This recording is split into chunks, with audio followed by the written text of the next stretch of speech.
Welcome back to the reading of the poem of the Man God, written by Maria Valtorta, Volume 3, Chapter 382, Part 3. At the ford between Jericho and Bethabara. People mourn for corpses and weep over them, but corpses do not weep.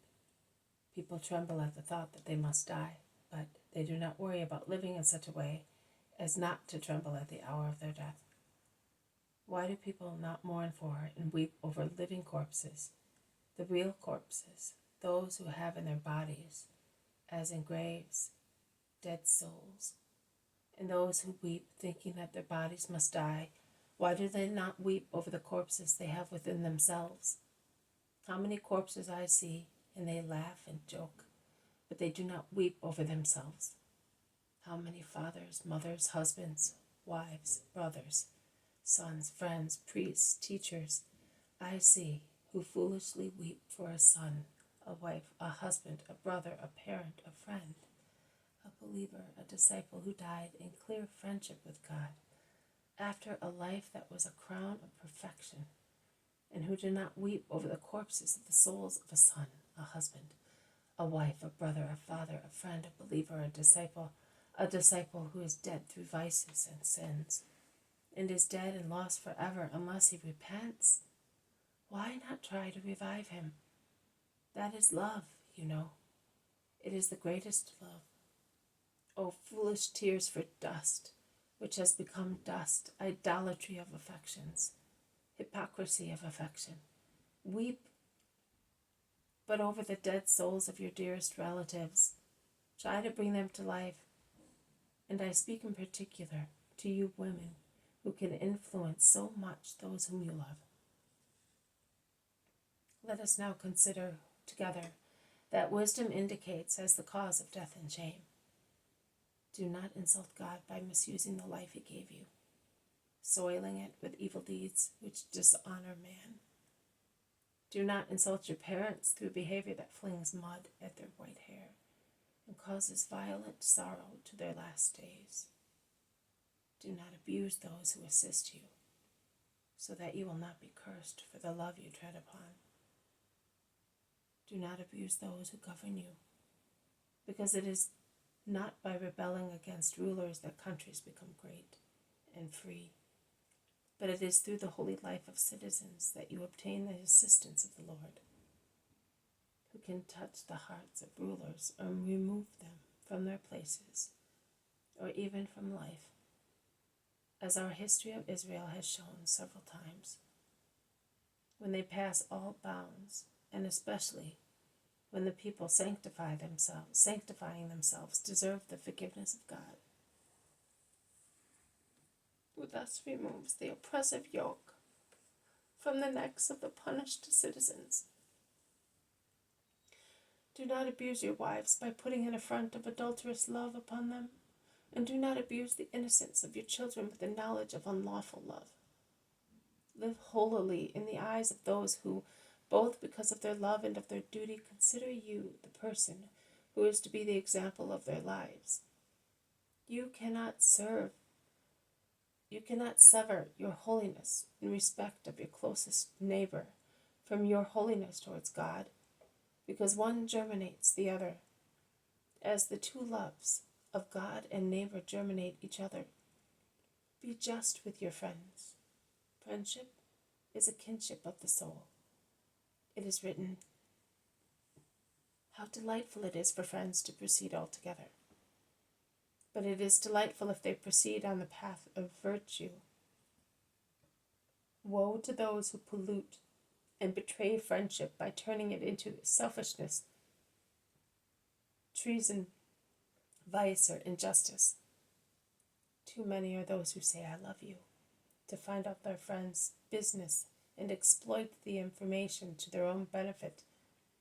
Too many are those who usurp the rights of their friends. Be honest with judges, with all judges, from the Most High Judge, who is God and cannot be defrauded or deceived through hypocritical practices. To the intimate judge, that is, your conscience. To the loving, suffering judges, watchful of their love, which are the eyes of your relatives. To the severe judges of the people, do not lie invoking God to corroborate your lies. Be honest in selling and buying. When you are selling and your greed says to you, steal, to have a bigger profit, whilst your conscience says to you, be honest, because you would be sorry if you were robbed. Listen to the latter voice, remembering that we must not do to others what we would not like done to ourselves. The money given to you in exchange for goods is often wet with the perspiration and tears of the poor. It costs hard work. You do not know how much grief it costs, how much sorrow and pain there is behind that money, which you vendors think that it is always too little for what you give. Sick people, fatherless children, old people short of money.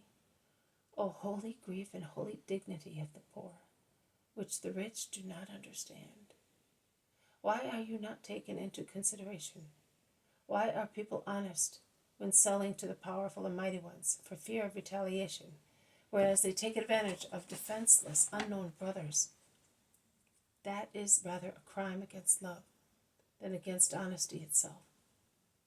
And God curses it, because the tears squeezed out of poor people who have but tears as a reaction against abuse of power, cry to the Lord with the same voice as the blood drained from the veins of a man by a murderer, by a Cain of his fellow creature. Be honest in your looks as you are in your words and deeds.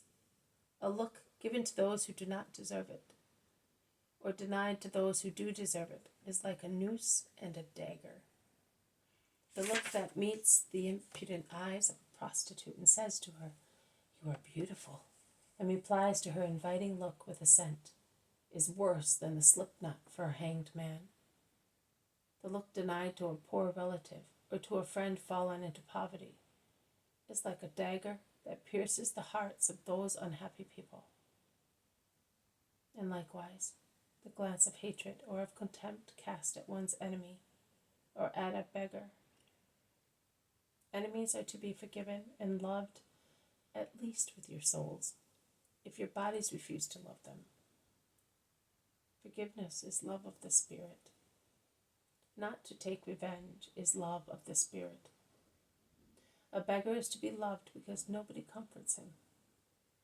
It is not sufficient to throw a mite and pass by scornfully.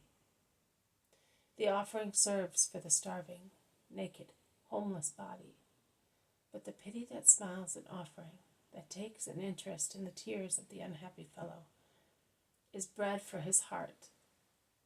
Love, love, love. Be honest in tithes and customary practices. Be honest in your homes without exploiting servants beyond measure and without tempting the maidservant sleeping under your roof. Even if the world is unaware of the theft committed in the secrecy of your house, against your unaware wife, and against the maidservant you debauch, God is aware of your sin. Be honest in speaking. Be honest in bringing up your sons and daughters. It is written, "Keep a sharp lookout, that your daughter does not make you the laughing stock of the town." I say, keep a sharp lookout, that the soul of your daughter may not die. And now go. I also will go away, after giving you provisions of wisdom. May the Lord be with those who strive to love him. He blesses them with a gesture.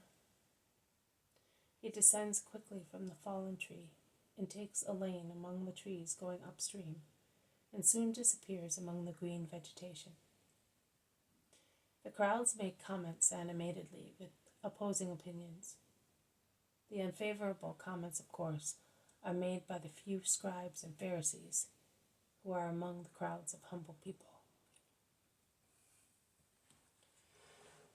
This has been a reading from the poem of the Man God, written by Maria Valtorta, Volume 3, Chapter 382, Part 3, At the Ford between Jericho and Bethabara.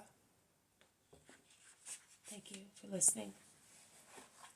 I will see you tomorrow. May God bless you, and may peace be with you.